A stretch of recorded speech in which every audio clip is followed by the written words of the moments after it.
Eastern Cape is running dry. It's implemented 6-hour water outages last week. The cuts are expected to continue for 8 weeks after one of the region's 4 reservoirs dried up. Gift of the Givers has been helping the province with the water issues. Founder and chairperson of Gift of the Givers, Imtiaz Sooliman, joins us now for an update.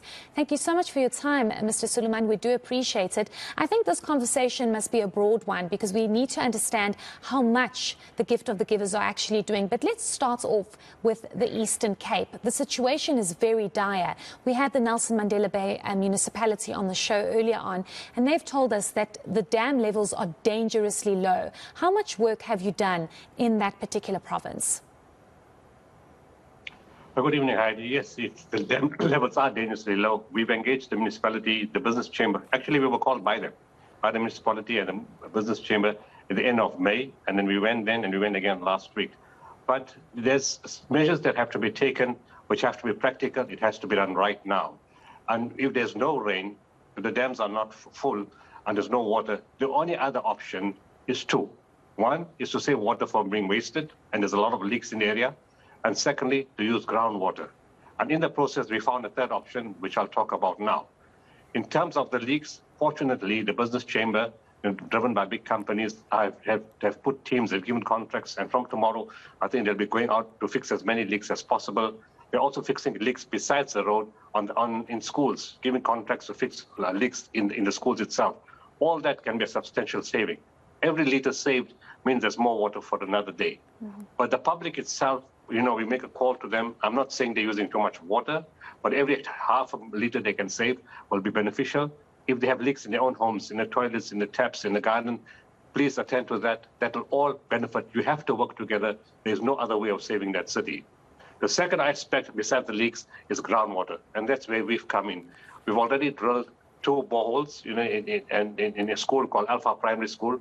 There's a way in which we are drilling these boreholes. We're looking at which are the red zones, which means those areas will lose water first.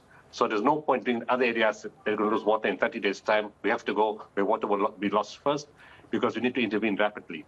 And whilst doing that, you're going to see the type of rock, the geology in those areas. Is it worth drilling? Are we going to get good water? Are the yields going to be good? Can you drink that water? So we're following a system. All the areas have been plotted out. We visited the sites ourselves. I've been there for a whole week in the area. And we've started drilling, and we're fortunately getting good water. We're bringing a second drilling machine in tomorrow, and we've got additional people on site that we've brought in. Additional people who live there are not part of our team, but we've made them part of our team to speed up the process. So that's the first thing. Start drilling boreholes in special areas, especially schools. Now, why schools? Some of the schools have 1,100 children, huge complement of staff. And I take a school like Malabar. It has 4 informal settlements around it. Those children come with buses from 8 different areas, and many of them come with taxis, which means you can give the children, they can take water to their homes from all those areas, give it to the teachers, they can take it home, and you can give communities around the school. So you try to reach, spread your reach as far as possible to reach as many people as possible, as quickly as possible. So that has to be very good in terms of the planning. And then the last point I mentioned to you, there's other things also, but the last, it's 2 more points. One is every place you go to, there are boreholes that have been drilled some years ago, but it has not been used. They've been closed for some reason. Again, in partnership with the municipality, and we've got a very good arrangement with them, we asked them, do you have these boreholes, and do you know of them? And 2 nights ago, at midnight, we got the whole list, and the next day, they gave us people from the municipality who actually took us around and said, here's the borehole, and we found them. And tomorrow, we're doing the same thing. The advantage of that is you don't have to drill. It's ready. You put a pump in and you got water immediately, and that's a big crisis, so you reach water immediately. And the last point, and we can discuss some other issues, is whilst we were in the business chamber on Friday, we heard that Sedibos has got a desalination plant. We went and met the MD on site, and immediately they're offering us 500,000 liters of water through the desalination plant daily. And that's what you need. You need millions of liters of water to get to people very, very quickly. There are other things, but these are the most important things. Certainly, I think it's phenomenal work what you're doing. I had witnessed a borehole being drilled in KwaZulu-Natal because of the floods there at a school. I just can't remember the school's name, but it's amazing how much actually goes into drilling a borehole. I'm not sure if you have the figures, Mr. Sooliman, but how many boreholes are we looking at, especially in areas that are in desperate need of water in the Eastern Cape? I know you're saying that a list was given to you, but how many are we looking at? The Eastern Cape is huge. We've got boreholes all over. So let's stick to Nelson Mandela Bay Metro. You know, we got boreholes in Graaff-Reinet, Makanda, in several schools. We've been drilling lots of boreholes. But our focus right now is on the Nelson Mandela Bay Metro itself. There's a list, there's close to 50 or 60 boreholes given to us. But when you have that list, again, there's certain criteria. Number one, how far is it from the community? If it's too far away and it's some isolated place, it doesn't make sense to develop that borehole. Secondly, is there an electrical supply nearby? Because you need electricity to drive the pump. If there isn't, there's no point. Thirdly, the type of rock that is drilled into, if that rock is going to produce brackish water, no, you can't use it. So from the first three, that we saw, the one was in Galvindale Stadium. Excellent site, good borehole. You can produce thousands of people around it. Perfect place to expand it, to set it up, and to use it. It will reach lots of people, and people can come with their vehicles and collect water from there. The other place that we got requests from was the K9 unit. The SAP's K9 unit, they called us on June 16 and said, you know what, there's no water for the dogs. What's going to happen here? But we got a borehole, but it's not working. So the same day we went there, very good looking borehole. We sent in a special team, excellent results. And we said, if we open your borehole, we'll pump the water into your water management system within the entire police services in the K9 unit. There'll be water for the dogs, but we have one request. We need to run the pipelines from the borehole to outside your facility so people in a place called Forest Hill can also get water. So again, you make water available to the community. So that's, our teams are busy doing that right now. And of course, we looked at Elizabeth Tonkin Psychiatric Hospital. They say water comes and goes. We looked at a John Pearson TB Hospital, water comes and goes.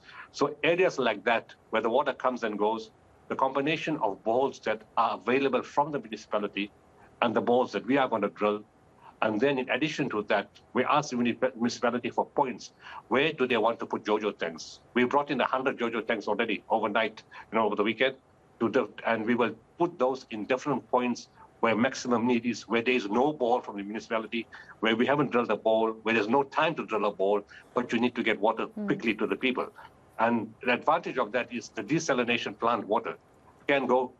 Coke has given us 35,000-liter tankers, which can carry a lot of water, and you can put it into all those areas. And one additional point we decided this morning, when we heard that the water is going to run short, institutions, old age homes, homes for the physically and mentally challenged, orphanages, where there's no borehole or they can't go to the tanker to collect water, we are now going to distribute bottled water to them to keep them going for at least 2 to 3 weeks whilst the water issues are being sorted out from the dam, while the municipality tries to pump more water out just to give them some lifespan, some time. And we're going to start doing that from tomorrow.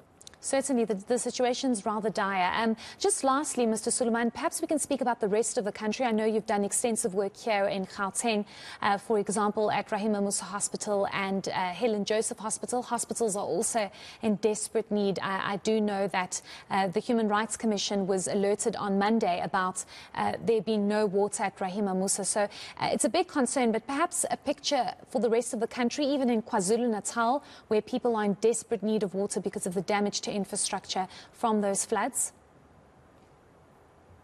Well, the water requirement is huge all over the country. It's not only because of Gauteng. I mean, it's a lot of areas, like, for example, if we say some of the dams are full, but there's no, the water management systems, pipes and all are not working. So even there's a lot of water in the dam, it can't reach the people. So in Kwakwa and parts of Free State, we've been drilling a huge number of boreholes there. And again, if you can get an existing borehole, we prefer using that.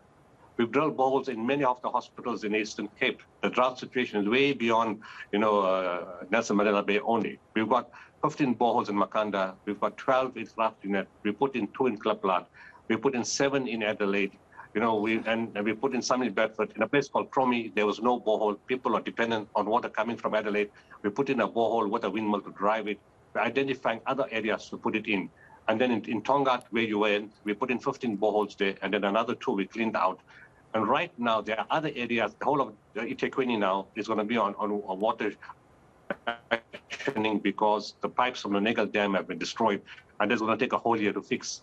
So there's going to be water rationing in many areas. There's two main issues with water rationing and water security throughout the country. If schools don't get enough water, sanitation and toilets for 1,100 kids in the school becomes a major problem. And secondly, like in Rahima Musa, hospitals that don't get enough water, there's high risk of infection, can't clean, can't sanitize, can't wash, operations become difficult, washing the laundry, all those are huge challenges. We have to look at those options a little later in the year and see how they're going. But besides Tonga and Durban, there are areas that never had water even before the floods came. We're busy drilling in Escort, in Amzinto, in Amauti, in Verulam, and we've got earmarked drilling from Madden Hill, South Coast, and it's just never going to stop. There's so many areas that require water in South Africa, and we're just going to keep going.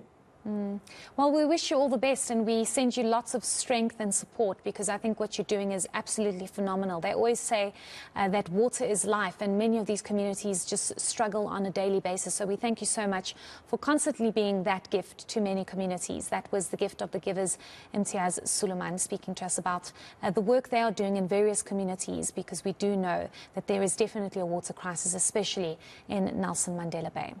Now, emergency